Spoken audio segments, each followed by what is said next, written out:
transfer you. Thank you.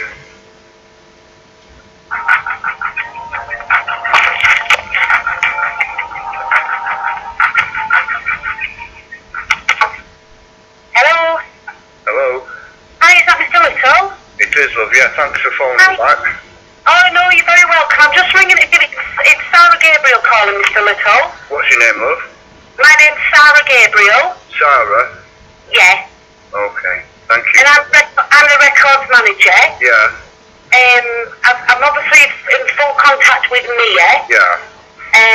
But just as a little bit of a courtesy call, I've obviously gone through the case as well. Yeah.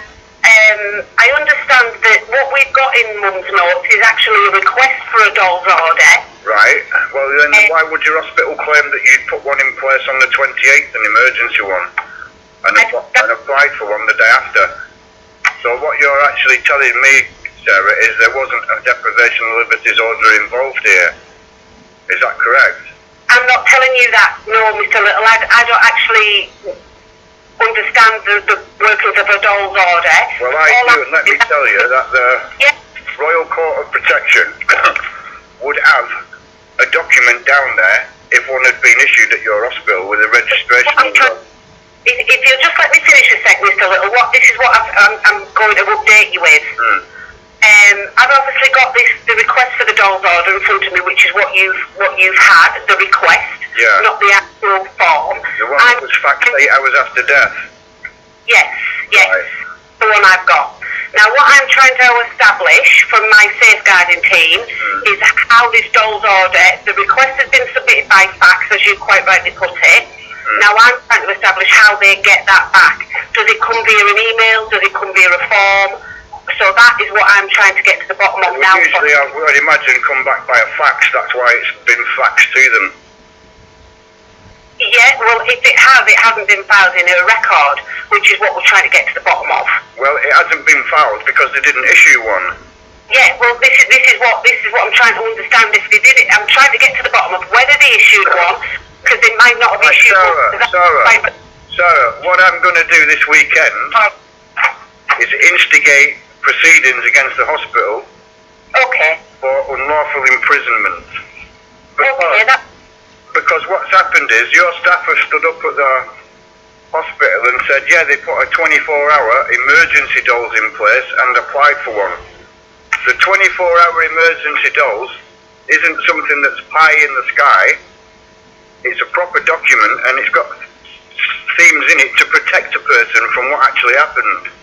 Yeah, I understand that. I'm just trying to get to the bottom of where it is, and if it wasn't, I can only assume that they might not have given the doll's order because unfortunately passed away. The other lie that they've told is, if you look at the drug chart, I wasn't sent the drug chart with the original notes.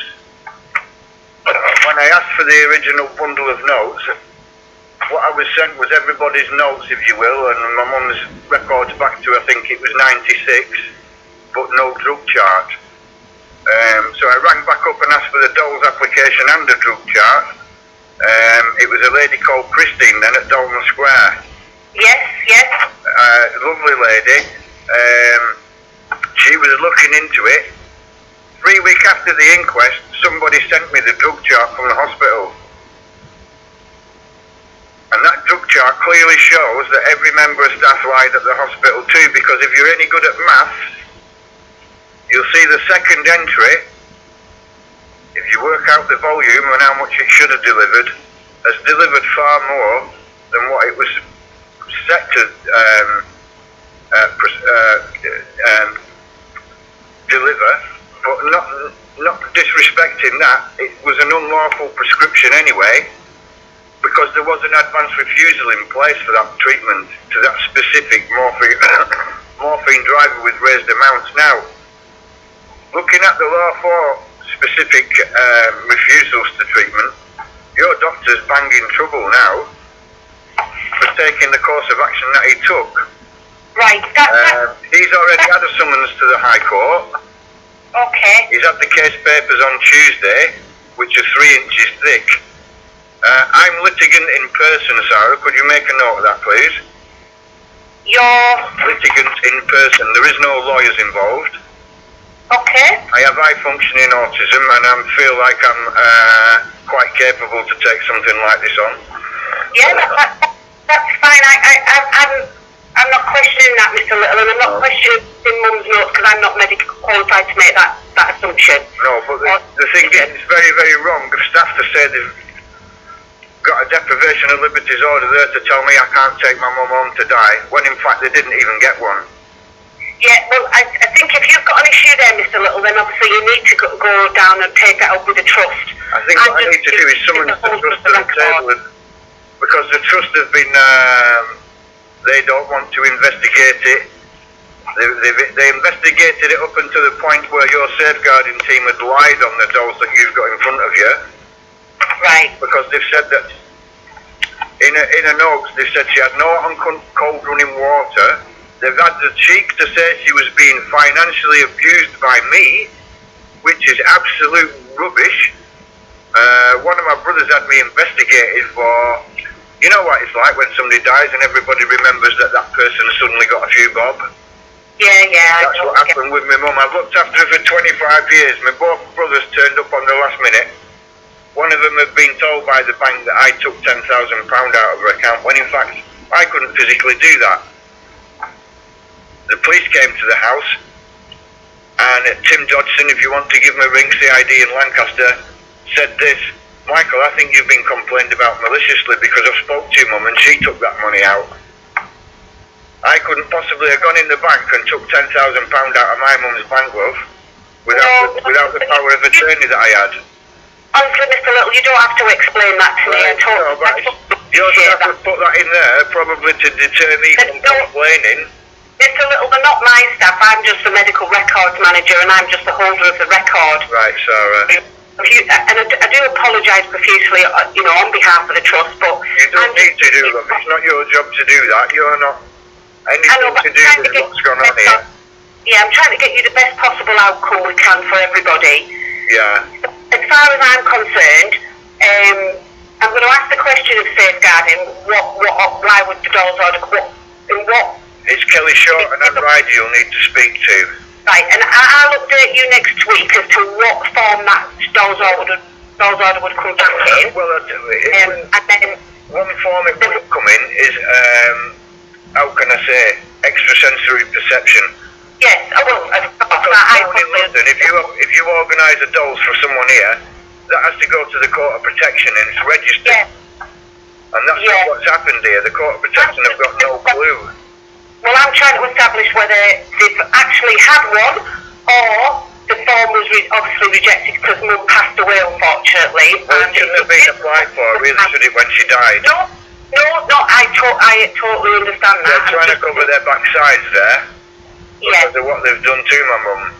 But even having a deprivation of liberties order doesn't give them the right to start a morphine drive with raised amounts against her wishes, or those of her appointee, and that was me. No. What the doctor's done, Mr. Little, I do sympathise with that, and I what the understand. doctor's done is he's took advantage of knowing that I've got autism, obviously thinking that I belong to the part of the spectrum where people have great difficulty learning, and that's been his biggest mistake, number two, because that's not the spectrum that I belong to. I'm quite an intelligent person, and more intelligent than quite a lot of people I'm surrounded by. I don't like to suffer fools easily, and I don't like liars. And I'm dealing with everything but nice people here, you know. They've lied, they've poisoned my mum with morphine, enough to kill 12 people there. It's not a small amount of morphine, it's a huge amount of morphine. And I'm going to be as honest with you as I'm as honest you with don't anybody. need to be, love. I've already... I don't lie to anybody, and that's not my game. So I'm going to look into this, and I'll update you next week. I can promise you that. But I'll just keep you in the picture as much as I possibly can, and I'll get on to safeguarding now and see the questions raised. And what I'm going to do is I'm going to name Kelly Short and Anne Ryder and every other doctor that gave evidence at the inquest on the summons, simply because they've all told lies, saying that the drug driver was never turned up. Well, you can see that it was. Yeah. They've all stood there and said we had a deprivation of liberties order to protect Mrs. McEwen. Well, a deprivation of liberties order wouldn't have protected her from anything. She was going to die, and she wanted to die in a natural way, which she told Dr. Sayer. Yeah. Now, I come by a little twist, really, because one of his nurses, not from your hospital, from the hospice, has recorded that Mrs. McEwen has strongly refused the offer of a morphine driver with raised amounts, and she doesn't wish to consider that as an option. That's not been used there for the inquest. What she's done is she's made a second statement saying, I think that she might be reluctant. Yeah. Now that completely glosses over the advanced refusal. Yeah, there's clearly a lot of well, yeah, there's clearly a lot of skullduggery going on, and to be quite honest, a lot of discrepancies, and that is something you can take up, Mr. Little. But in the meantime, I'm going to do what I've been asked. To be quite honest, Lancashire Police said this about this case. It's far too complex for them because there's too many people involved and they can't work out who's done what.